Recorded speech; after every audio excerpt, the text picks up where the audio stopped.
People who are slim can afford to eat unhealthily. What do you think? Is that right or wrong? Let's look at this scenario.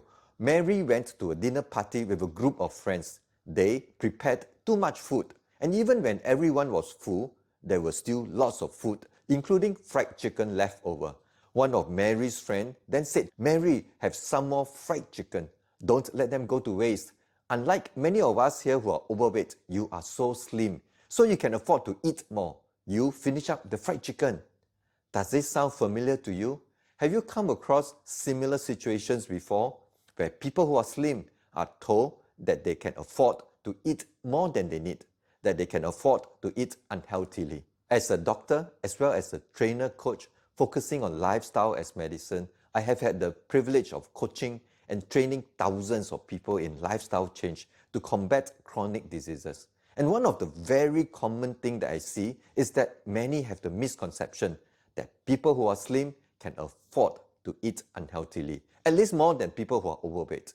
Being overweight is a risk factor for chronic diseases, but it is not the only one. So people who are slim must still do everything that they can, including eating healthily, to minimize their risk of developing fatty liver, diabetes, high blood pressure, high cholesterol, cardiovascular diseases, and other lifestyle-related chronic diseases.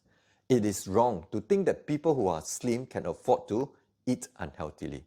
Have you heard of the term TOFI, thin on the outside but fat on the inside? TOFI describes people with normal weight, ideal BMI, but have high internal fat, high visceral fat, hence the term thin on the outside but fat on the inside. Studies have shown that as high as 15% of people who are slim have TOFI. That is, around 15% of people of normal weight with ideal BMI are thin on the outside but fat on the inside. That is, they have unhealthily high internal fat, high visceral fat, even though they are not overweight. And this would put them at higher risk of chronic cardiometabolic diseases. If it is not healthy to drink sugar-laden beverages, then everyone, including people who are slim and of normal healthy BMI, would do well to learn to avoid adding sugar to their beverages. Slim people do not have a special license to eat unhealthily simply because they are slim.